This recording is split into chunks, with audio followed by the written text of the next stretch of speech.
What's up, legends? Welcome back to NCR. Now, I know that at least, 3 or 4 of you guys are waiting on a track day report to find out whether Mother Nature played ball and we finally managed to get a new PB in the Nugget. So I grabbed myself a coffee and headed down to the shed to try and whip this up real quick, get some editing done, put it together for you guys so no one was left waiting. Now, keen-eyed among you will see that yes, we do have another $3 bit of plastic here, so we have had another class win.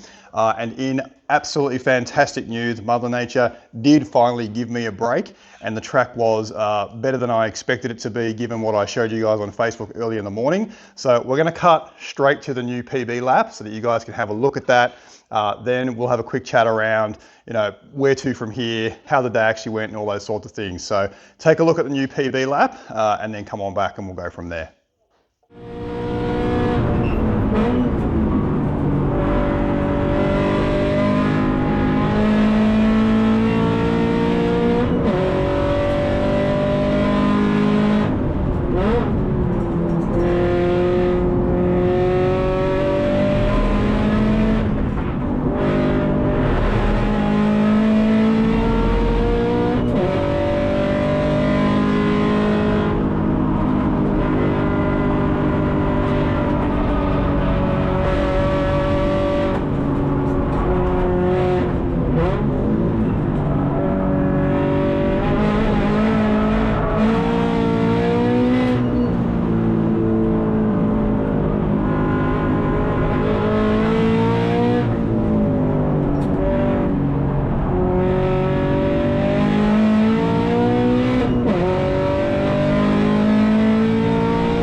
Okay, well, what do you guys think? A 1:34.48 was the official time. I think the GPS in the car said 0.49. Now, this is a big deal for me for a number of reasons. Now, I know you guys know I've been trying to get into the 34s for a long time, and it was a huge, relief to finally get that pressure off my shoulders, because I felt like the last time we went out, the car was in the window. It was set up well. We went through all the hassle with the alignment. We put the anti-dive brackets in. I got the fresher tires, and I felt like that was going to be the lap. That was going to be the track day where it happened. And unfortunately, the weather didn't play ball. But I got really close to a PB last time, so that told me that realistically, if the track was there, we were going to do it. So to turn up yesterday and to see that weather, spirits were very low to start. But then I got out there in the first session, and I was just blown away by how much grip there actually was. So the track wasn't actually damp. I was in the second group, so there'd been some guys out to sort of clear the track already. And in the first session, I actually ran a 34.62 or something like that.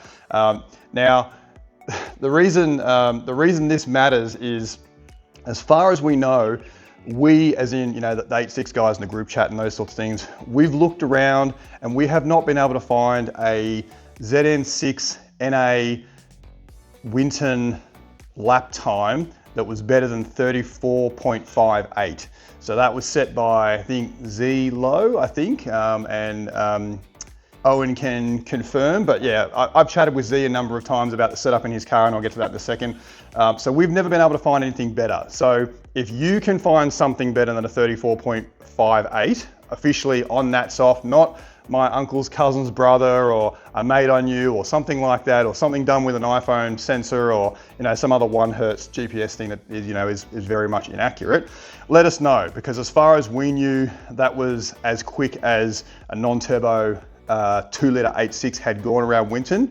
So to take a tenth off that in this car with me driving even if it's not a record, I'm very, very happy with the result. It's a big result for this car. So the car that we were chasing, I think it's Corner Speed on YouTube. I'll try and find the clip of it.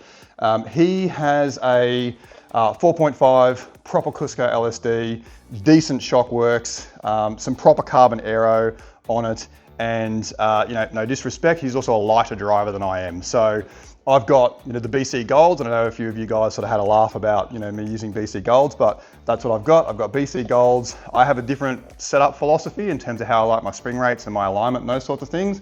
I've got AliExpress aero, and DIY Bunnings stuff, and vents that I help design and 3D printed parts. And obviously I'm a larger guy than Z. So to come away with that result it's exciting. I was genuinely proud to see that. And the encouraging thing is, and you guys have seen the lap, there was more in it. So I threw away a faster lap earlier in the day, just with poor driving. Then I lost a faster lap after my actual PB lap just to traffic, and that's just the nature of sprints. It is what it is. It was going to be a much better lap, and then I kind of lost a bit of time anyway, so it wouldn't have been much faster, but shoulda, woulda, coulda, all those things. And then later in the day, I couldn't get within a second of it. So the track kind of went away. And I know I say that a lot, but everybody else was saying the same thing. So pretty happy with the result for the car all in all. And I think that puts us in a great position for, for the championship and all that sort of stuff. Now, as for the day itself, absolutely fantastic day. So you guys would have seen on Facebook, I've got the new tow rig. So that's not here at the moment, but new tow rig was fantastic. Very happy with the power of the twin turbo diesel V8 Q7. No doubt it's going to give me some headaches in the future, as it did with a few small repairs already. If you're not sure what I'm talking about, just jump on the Facebook and there's a bit of information on there about that. What else happened? So Chook in the M3 Touring ran a PB, so congratulations Chook, that was a huge time. I was helping Steve in the blue 86, he's my nearest competitor. I gave him some suggestions in terms of setup, and he ran a PB, so he's now in the 35s, which is great. I told him not to go too much faster, thank you very much. What else? So Dan in the WRX took 3 seconds off his PB, so great job Dan, well done. There was someone else. Who else ran a PB? I'm trying to think of who it was now. No, it escapes me now, but look, lots of PBs, especially in the morning. And I was lucky enough to share a garage with Justin and the team at Close Enough Racing. So you would have seen my post about, Winton sprints getting real serious. They were just there for testing. So they weren't there to really contest the series. They were setting up, I think they were setting up some flat shift and traction and running a diff in and a few other bits and pieces. So yeah, great to see, a more professional team, because obviously I'm a one-man band, but always good to share the pits with those guys, and congratulations for taking out top honours of the day.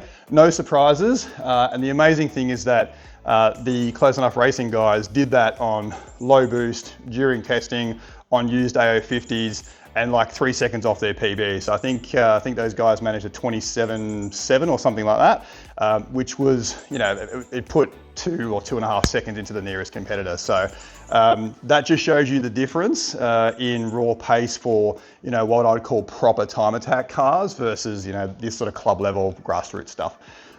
So yeah, all in all, a fantastic day. Very, very happy with the result. Where to from here? So brakes were getting a little sad, even though I've put some fresh rotors in it, or I can't remember if I replaced them or machined them, but I'll take a look. I noticed a bit of pad deposit, so after a couple of hot laps, but with the anti-dive brackets, I'm able to stand on those brakes so much harder, so I'm putting a lot more energy into them now, so we'll have to decide whether we put some better ducting on it. What else? Everything else honestly seems really good. I'm very happy with where the car's at. Driving is the thing that needs to improve, and consistency, because it's taking me sort of 3 laps to get into my groove. And that needs to improve, especially in the time attack space, because ultimately that's the goal, is to get back into something faster and get into time attack. So you need to be able to turn that pace on and much quicker than I do. So there's some driver training to be done in that regard. What else? I'll take a look at the brakes. I did see, I'll chuck some photos up and jump on Facebook for the track day report text post, because I always put a bunch of photos up of cool cars I see in the pits and all that sort of stuff. There was a 2-litre sports sedan 86 that was there, and thank you guys for showing, for allowing me to take a look inside the car. It had some fiberglass doors on it, so they were gutted.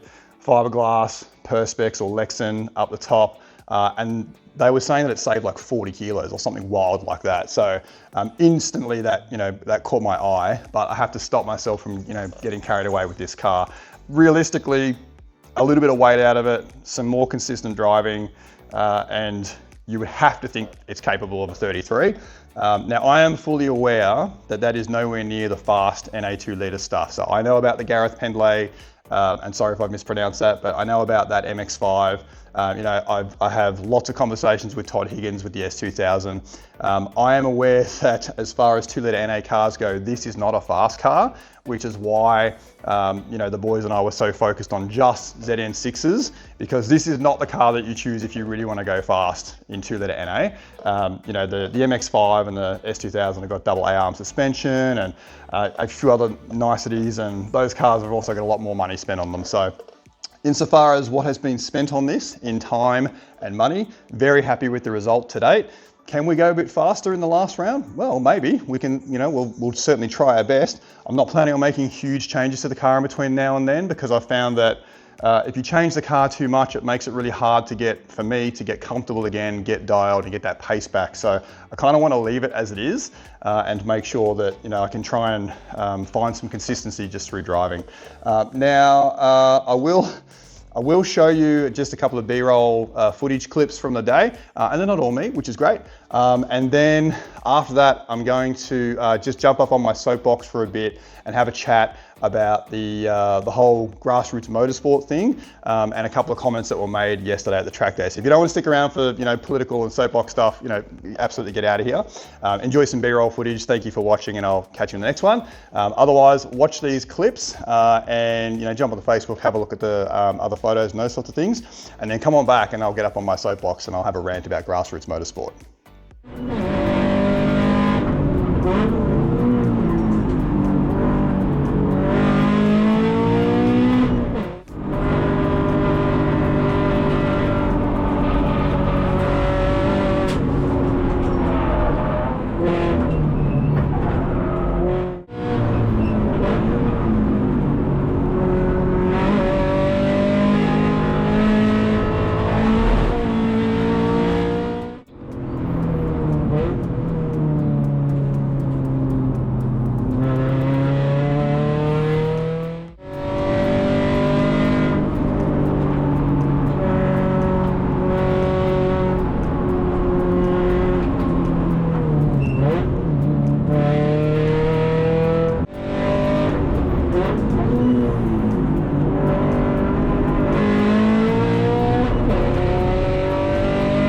Okay, well, hopefully you enjoyed a couple of B-roll clips. Obviously there was nothing wild there. It didn't rain, so that usually allows most people to stay on the black stuff, myself included, which is a welcome surprise.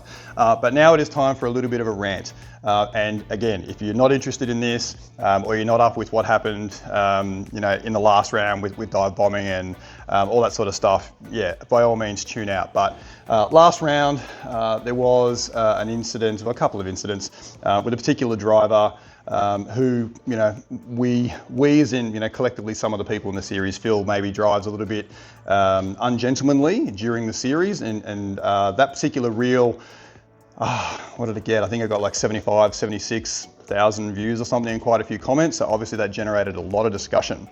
Now, one of the comments that was made during that whole fiasco, storm in a teacup, was that if I didn't like what was going on track in my little slow nugget, that I should, and I'll pop the comment up, I can't remember it exactly verbatim, but it was something along the lines of, get out of the way of the big boys or something like that. And all the comments that went on during that process, for me, it's all very amusing. I had a lot of great laughs. I had a bike helmet on backwards, riding through the pits on my electric scooter because I got paid out about riding my scooter last time, and there was a hilarious Dumb and Dumber gift posted, which I really loved. So I played into that. So for me, the whole thing was a big joke, but the comment that really bothered me was, get out of the way of the big boys. I don't like that for a lot of reasons, and I think that anyone that arrives at a very much a grassroots track day with that kind of mentality, and we are just sharing opinions, but it is my opinion that that is the wrong mentality to bring to a very entry-level grassroots motorsport event.